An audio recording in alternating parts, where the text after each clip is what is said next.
Morning. I know you can't see me very well.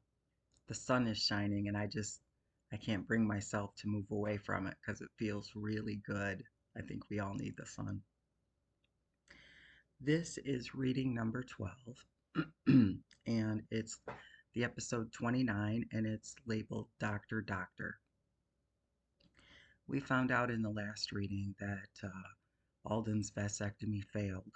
And he never went back to that very important appointment and that last checkup. And surprise, Stella is pregnant, and Alden was in big trouble. Um, so now they're getting ready to go to the doctor, and Alden's got to go to the doctor too, but he has to go to the vasectomy doctor again. All right, here we go. Let me make this sure the volume's all the way up. There we go.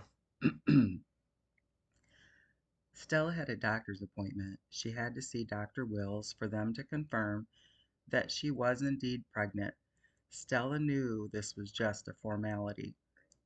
She knew for a fact she was pregnant. Alden got into his vasectomy doctor quickly. Stella thought that that was kind of ironic. After all, the damage was done. The doc checked Alden's sperm count. Sure enough, he had some mobility. Not much, almost non-existent, but enough to get Stella pregnant. While Alden was at his doctor's appointment, Stella was at hers.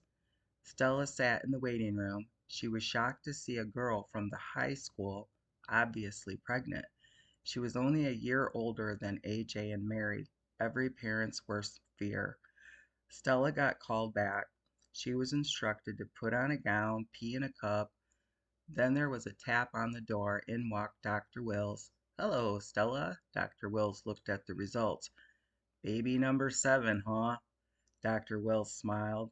Stella felt her cheeks heating up. Dr. Wills patted Stella on the hand. "No need to get embarrassed. I think we can safely say this is all Alden's fault, and congratulations." Stella laughed. "Thank you. I was not too thrilled at first. I have to say, I'm getting more excited every day." Dr. Wills did his exam. He pulled out a wheel thingy. He calculated Stella's last menstruation and turned the wheel. "It's the 28th of March. It looks like you got pregnant right around the end of December. Does that ring any bells?" Stella did blush now. Uh, yes. Uh-huh. Stella looked flustered. "I mean, we have gotten together since then, but yes, the end of December for sure." Stella's voice choked out the last word. Dr. Wills grinned. "Your due date is early October. We will have a more accurate due date for you after your ultrasound, but I would say early October is pretty spot on. If you are sure of your last cycle." Stella nodded. She was sure. Dr. Wills went on to say, "This isn't your first rodeo. Your blood pressure is good, weight good. Due to you being a bit older, we will keep a closer eye on you. You gave birth to AJ, then Ben followed close behind, and every couple of years after that. My only concern is that every baby seemed to come faster." Stella remembered that she was worried that Francine was going to be born in the truck. Alden was doing the breathing exercises with her on the way to the hospital, but he started getting lightheaded. He hyperventilated, so he had to pull over. Stella had to drive the rest of the way to the hospital. The nurses chewed Alden out badly while pushing them both up to delivery in matching wheelchairs. Dr. Wills must have been remembering the same incident because he started laughing. "I think we should have a contingency plan in place, a backup plan for Alden." Stella shook her head, remembering how Alden panicked with every baby born. "I am going to ask Nettie if she would like to be in the birthing room.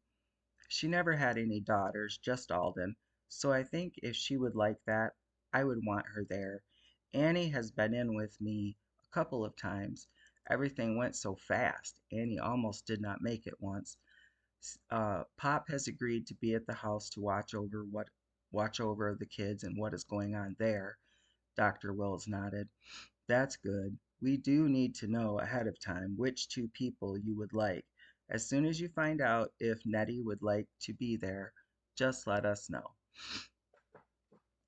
Dr. Wills gave Stella a script for prenatal vitamins.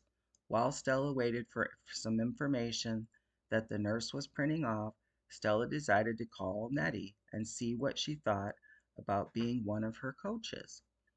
Nettie answered on the second ring. Hi, honey. Where you at? And what are you doing? Stella smiled. Nettie always answered the phone that way. Hello, Nettie. I am at the doctor for my baby appointment. And before you ask, yes, pregnant, like we all knew. Before you ask, all is well, but I have a question to ask you. Nettie was curious. What's your question, hun? I was wondering if you would like to be in the birthing room with Alden and I. Silence. Then Nettie started screaming with excitement. Stella took the phone away from her ear. The nurse walked in, and even she could hear Nettie going berserk. The nurse grinned. I heard through the grapevine from Dr. Wills that you're asking your mother-in-law to be in the birthing room. I take it your mother-in-law is going to be in the birthing room, the nurse snickered. Nettie was still screaming with excitement. Stella could not get a word in. Stella would not put the phone back up to her ear to try to say Stella would try to put the phone back up to her ear to say something, but Nettie would start another round of screaming. She was forced to yank the phone away several times. The nurse headed back out, still smiling. I'll just go and note that in your chart. Take your time. The nurse poked her head back in, smiling. Make your appointment for your ultrasound on your way out, and then you are free to go. Whenever you are done, they both started grinning. Stella could hear Seeley questioning his crazed wife. Nettie came back on the line, gasping, Oh, yes, honey, I would be so honored. Now Nettie was crying. Stella's eyes bugged. Nettie cried out each word. I am, sob. So excited. I love you, sob, honey. You take care, eat right, and take your vitamins, sob. Bye. Stella hung up the phone. She smiled softly. She was going to make sure that when the ultrasound was done, that Nettie got to go to that too. Stella should have asked her before, but she was young and embarrassed to have her mother-in-law see her that way. Stella had grown closer to Nettie. She really did look on her as a mother figure. Stella went to the front desk. Her ultrasound was set up for next week. Stella was shocked. So soon? She questioned. The receptionist told her that typically ultrasounds are done within the first trimester to help determine how far along the mother is. Another ultrasound is done between 22 and 24 weeks to determine the possible sex of the fetus and to make sure that everything is normal. You are already heading towards the second trimester, so we should get this done now. Dr. Wills directed that we get a move on it. Oh, okay. I was just surprised is all. Stella smiled. She had to admit that she was extremely excited that she was going to be having it done so quickly. She was getting ready to leave, but Dr. Wells stopped her. He had her step back into the back hallway. So I hear Alden went back to get rechecked. How did that go? I haven't heard. Stella shook her head in disgust. He went today, this morning. He just texted me to tell me that he still has unstoppable, mighty super sperm. They checked his mobility, and even though the sperm count is low, it is there. So back under the knife he goes. Dr. Wills saw the delight on Stella's face at the thought of Alden having to have a vasectomy all over again. Dr. Wills shook his head, grinning. He shivered a bit at Stella's obvious glee. Try not to enjoy Alden's pain quite that much, Stella. Stella jutted out her chin defiantly. Oh, no, Dr. Wills, I plan on savoring it. I may even sit in on the procedure just to make sure it gets done right. Dr. Wills threw back his head, laughing out loud. Stella sailed out the door, laughing wickedly. Episode 30, AJ's Father-Son Talk. AJ walked out to the barn. He spotted his dad tinkering with the old T-bird. He wondered if his dad would ever get it to run. He hoped so, because he planned on borrowing it, eventually owning it, if he had his way. It really was a beauty. AJ walked up and stood next to his dad. His dad had his head stuck in the engine. Alden glanced up and grinned at AJ. "You here to learn how to work on cars from the master?" Alden questioned. AJ smirked. "Sorry, Dad. Chuck Chuck taught me all I need to know about fixing cars, troubleshooting, that sort of thing." Alden looked offended. "Since when? Why would you go to Chuck when you have your good old dad standing right here?" AJ crossed his arms. He shook his head back and forth. "No way, Dad. Have you ever noticed that when you try to fix things, we scatter like cockroaches when a light switch turns on?" Alden made a face. "Okay, Eo. I have noticed that it is awful peaceful when I'm working on stuff. I just thought you were all being thoughtful." AJ laughed. His dad was so clueless. Alden shrugged. "Fine. You don't want to learn from your daddy? You are missing out." AJ put on a sad face. "Yeah, it is so rough, Dad. So sad." AJ made a fake pouty face. Alden grinned again. "You tracked me down for a reason, son, or just to insult my mad skills as Mr. Fixer?" AJ hesitated. "I need a father-son talk." Alden shot up. He hit his head on the underside of the hood. He stood up, rubbing his head. Alden had a big smile on his face. "I am your man. I'm your father, and you are my son, so there you go." Alden tried to look cool and relaxed about having this conversation. AJ almost felt sorry for him. Almost. Alden pulled up two chairs. He set them by the wood stove. He patted the chair and motioned for AJ to take a seat. "Tell me what's on your mind, son. I'm here for you." Oh, AJ grinned. His dad was such a nerd. "There is a dance at the school for the ninth and 10th grade. It is a formal. I would like to ask Mary, but I am afraid she will say no. So I'm trying to figure out a way to ask her. How did you do it? How do you ask a girl out?" Alden hesitated. "Well, your mom and I were friends for a long time. We went to all the dances as friends. We did not go to a dance as an actual couple until our senior year. I did ask her to prom, though." AJ was listening intently. "Wait." AJ held up his hands. "You mean you never asked any other girls out besides Mom?" Alden's cheeks turned a bit pink. "Well, I tried to date other girls before I realized that your mother was the one. Honestly, I loved your mom way back in preschool. As I got older, I did not really see her as a woman, just my best friend that I loved. Besides, AJ, waiting for your true love is a good thing. This world we live in is getting worse and worse. Never be ashamed to have high morals." Then Alden turned a bit red while looking a bit sheepish. "Plus, every time I asked a girl out, they said no. I could not make them believe that Stella and I were only friends because we were always together.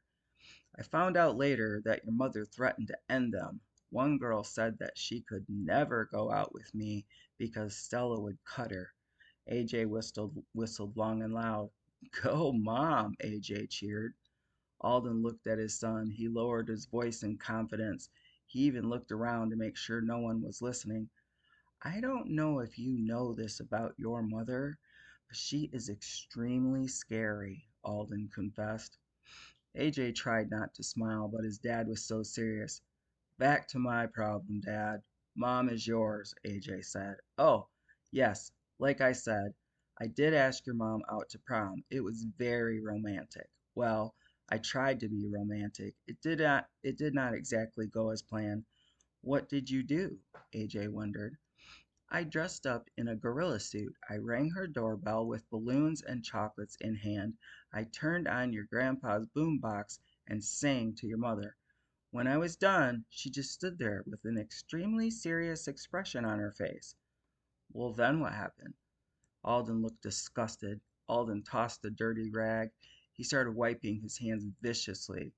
"She clapped and wanted to know who sent her a singing telegram." Alden rolled his eyes. AJ died laughing. "She didn't know it was you?" AJ questioned, gasping with laughter. "That's not the worst thing, son. Then Your mom started walking towards me all sexy like. Then she leans in and she what? What'd she do, Dad? AJ questioned. AJ leaned forward, waiting anxiously for his dad's answer. She leaned in and said, in a very sexy, breathless voice, "Are you as sexy under that suit as your voice is? Why don't you take that monkey suit off so we can get to know each other better?" Alden looked furious. AJ was laughing so hard he was practically crying. He slapped his thigh. He tried to compose himself, but failed. AJ gasped, laughing. "Dad, what happened after that?" AJ could hardly talk. Alden looked bent out of shape. "I tore off that gorilla head and I stormed away. I was so mad. How dare your mother try to flirt with some guy she did not even know?" Alden shook his head. He finally caught AJ shook his head. He finally caught his breath. "Dad, she had to know it was you. She had to." Alden grumbled. "She chased me down the sidewalk, laughing her butt off, telling me that she knew it was me the whole time. To this day, I am just not sure." Alden scowled even more. He had a very suspicious look on his face. AJ pulled in some air from laughing so hard. He finally was able to talk. "While this story has been very entertaining as well as fascinating, it is not really helping my situation. I am not putting on a gorilla suit and singing to Mary. I don't think that is quite the way to go." Alden shrugged, looking thoughtful. He started mumbling like he was talking to himself. "If I could play the saxophone as good as you do, I'd write her a song, name it after her," Alden mumbled. AJ jumped up. He dove in and hugged his dad. "Dad, you are a genius. That is what I'm going to do. I gotta go." AJ took off. Alden watched AJ sprint across the yard. He vaulted onto the wraparound porch. He turned the corner sharply, bouncing off the railing. It held. "Hmm, good talk, son." "Yep, glad I could help," Alden muttered to no one. Okay, y'all. Stay tuned tomorrow for the crafting author, and tomorrow will be episode 13. Have a great day.